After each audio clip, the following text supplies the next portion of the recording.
Greetings, Writing Art Criticism students. I hope this finds you well on this Friday and that you've had a rich and productive week.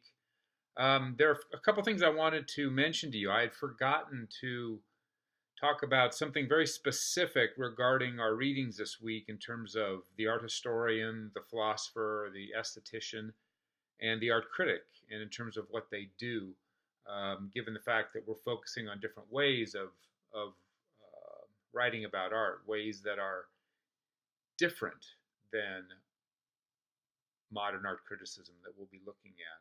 But before that, I want to thank you for your well wishes and your prayers and comfort that you gave me. I had a knee surgery yesterday. Not necessarily serious, but the knee itself is quite serious. I spent over 35 years as an obsessive compulsive addictive runner, and about a year and a half ago I ran myself out of my left knee, and my orthopedic surgeon told me that it'll only be a matter of years before I get a knee replacement. And given the fact that at this time I'm 52, the hope is that it will take place sometime in my mid 60s. However, the knee had been giving me a little trouble, and he went in and did some scoping and some surgery to remove some cartilage and some bone spurs and that sort of thing. And even though that went well, and I'm hoping that I'll be able to resume my yoga practice, which is my alternative now, since I am not able to do any serious running and high impact work. I have come to love yoga, and I practice it in a particularly aggressive way that apparently does some things to my knee. But he told me my knee was pretty much continuing to degenerate, and that it'll probably be before I'm 60 that I'll get a knee replacement. So that wasn't good news, but I'm feeling better, and I have it cleaned out, and so hopefully I'll be able to get back to my mat very shortly. And given the fact that I'm confessing personal aspects to you and the difficulties I've experienced, I know many of you in this program are overwhelmed. There's just a tremendous amount of reading. You're being confronted with things that you have had no idea existed, and ideas. You're drinking from a shower head. And how can you read something about Kant and understand Kant when scholars who've devoted themselves to reading Kant in German will devote their entire careers to reading passages and struggling over those passages? There's just so much knowledge out there, and this graduate program has confronted you with just a small fraction of it, and it is overwhelming. But I want to comfort you and for you to know that it's an experience that I have every single day as a scholar. I've devoted 25 years to trying to figure out what art is, to explore it. What is the nature of aesthetic experience? What does it mean to write about or to think about a work of art? And how does one do that responsibly? And I've thought through these issues with my career as a curator, in which I'm actually selecting particular works of art, standing before them, making determinations, and producing an aesthetic experience that consists of works of art. And I've done that through theory and philosophy, thinking about how thinkers have thought about art. And I've done it through my experience with artists and how they think about the work that they're doing and how they're actually doing it in their studio practice. And I've also done it and continue to do it as a trained art historian who thinks historically about art and how art unfolds and develops over time. And to understand art is to understand its historical context. However, I am planning next fall to begin a doctoral program in theology and religious studies. Not exactly certain where. I'm in conversations with folks in different places, And I have felt that I've come to my tether to be able to continue to explore what I want to do as an art critic and as a curator and as a scholar, specialist in modern art. I need, and to do so in relationship to theology and religious practices, which is where my interests have been moving. I need rigorous training in theology, which I do not have, and so I've had enough experiences lately to realize that to be able to produce the kind of scholarship I want to produce, I'm going to have to go back to graduate school. A particular daunting thing for me, because for the American programs I'm applying to, and in conversation with, I'll have to take the GRE again. Um, and so I'm experiencing the kind of humbling, overwhelming fear that I know you have experienced and that you probably continue to experience as a student. And also just know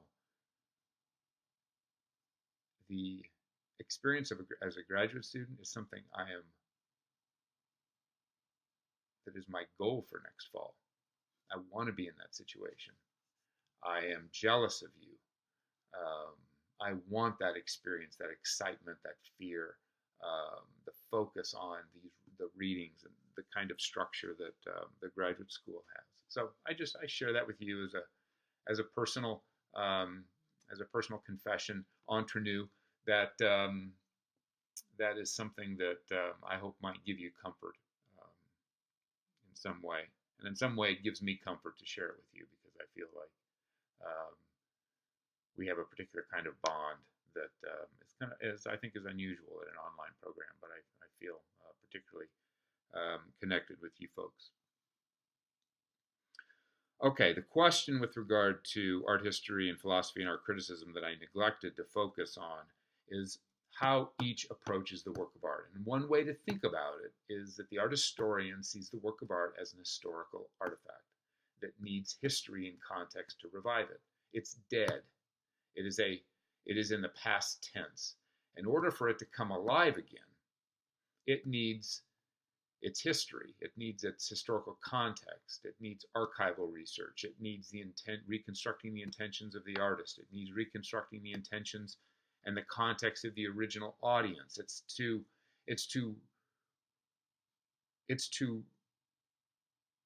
make the historical context of the work come alive in order to raise the work of art from the dead. So that the work of art is an historical artifact. For the philosopher, the work of art is a means by which the philosopher is doing his or her philosophy. Whatever kind of philosophy that is. It could be in aesthetics, and building an aesthetic theory. His or her discussion about this work of art or that work of art is serving a philosophical function. He or she is not making an aesthetic judgment, is not making a distinction in quality. What it is revealing something that he or she is utilizing as a philosopher to further philosophical thought. Now that may mean there are insights that the philosopher will have about the historical context, insights about the significance of the work of art.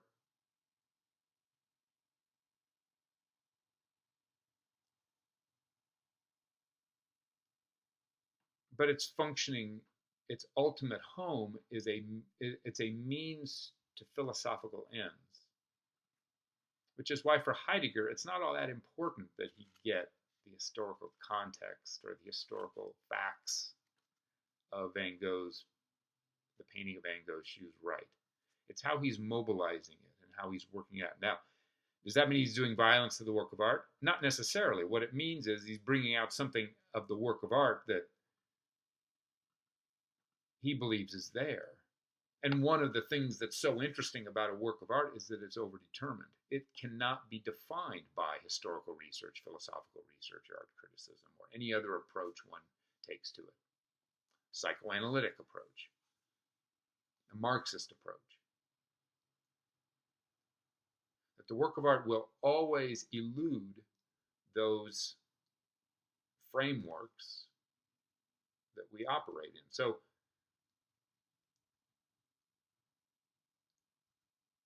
as I said, the work of art is overdetermined. There's a richness. Its DNA is rich enough to be able to accommodate these kinds of various readings. And what you could say is the significance of a work of art has to do with its richness, its rich DNA that spurns interpretations, that encourages interpretations. Various thinkers from various disciplines, the influence that it has, that it seems to insinuate itself in all kinds of different intellectual discourses and creative practices. Artists are influenced by these works of art. That's another way of approaching and interpreting a work of art, in terms of how it impacts your studio practice, which isn't necessarily philosophical or art historical or art critical. Now, the art critic. The art critic is emphasizing the work of art's living vitality in the present. It is not a dead historical artifact. It confronts the critic who stands before it, and it speaks in the present. It may be a work that is made in the 18th century or the 15th century or the 1st century BC. It is speaking. It is speaking to the viewer in the present. And so the art critic, the goal of the art critic is to give voice to that present immediacy, in which, as the theorist Ortega y Gasset said, all works of art, no matter when they are made, are contemporary, because we confront them and are being confronted by them in the contemporary situation. That's what art criticism is. And art criticism also is the tracking of the subjectivity of the critic. It is, I read particular critics not because I think they're right or wrong, but because they're evocative. I am fascinated by their turn of mind and their emotional impact, the emotional depth that they bring to the work, and that somehow the writing itself, the works of art, come alive for me in a particular way. And there are aspects in which art history does that, and which philosophy does that as well. But for the art critic, it's the presumption that the work of art is alive. And that it's that relationship, that space between the work and the viewer, that the critic is articulating in a particular way. So I hope these thoughts are helpful to you. These categories are helpful. I wish you a great Friday. I'll confess I haven't gotten to your discussion prompts yet, and I will do that over the weekend, and I am really looking forward to it because I have missed it very much. So I'm looking forward to what each of you are having to say. So please have a great weekend, and I look forward to addressing you again on Monday. Take care.